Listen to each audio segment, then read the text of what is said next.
বাজনা শুনে সকলেই হয়তো ভাববেন এটি কোনো আনন্দ উৎসব বা পুজোর বাজনা, কিন্তু না, আসলে এটি একটি মৃতদেহর তথা শববাহী যাত্রার বাজনা। কি অবাক হচ্ছেন তো?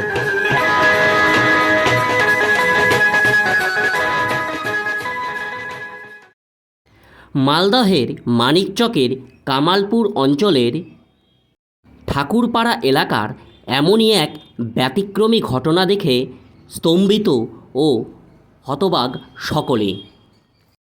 কিন্তু বাজনা বাজিয়ে মৃতদেহ তথা শবযাত্রা কেন?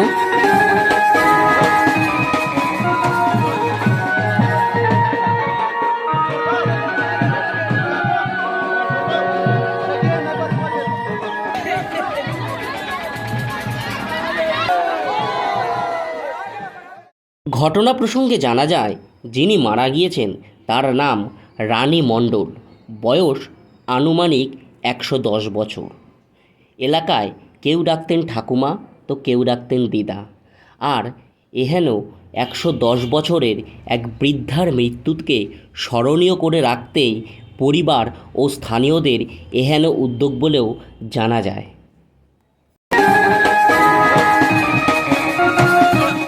110 বছর হয়েছে। আমরা ডিজে করলাম, আমরা বাজনা করলাম, আমার দিদি আমোদ ফুর্তি করার জন্য আমরা করেছি। সব ভাই বোন মিলে আমোদ ফুর্তি করার জন্য। শেষ বিদায় দিচ্ছেন? শেষ বিদায় আমি দিদিকে আজকে দিব। কিভাবে বিদায় দিচ্ছেন? আনন্দ ভাবে দিব, দুঃখ হলো আনন্দ করে বিদায় দিব। কি কি করলেন আয়োজন? আয়োজন করলাম, বাজনা করলাম, ডিজে করলাম, হরিনাম করলাম, কীর্তন করলাম, সবই করলাম আমার দিদির জন্য। মনে দুঃখ থাকলেও হাসি মনে বিদায়? মনে দুঃখ আছে তাও হাসি খুশিতে আমরা করলাম। আজকে দিদি আমার বিদায় দেবে। আপনার কে হয়? আমার ঠাকুরমা। আচ্ছা, বয়স কত হয়েছিল? 110 বছর। সবকিছু করতো, হাঁটা চলা সব? সবই হাঁটতো। কি নাম ছিল ওনার? নাম কি ছিল আপনার? রানী মণ্ডল। রানী মণ্ডল। আচ্ছা, আপনার নাম? নমিতা মণ্ডল।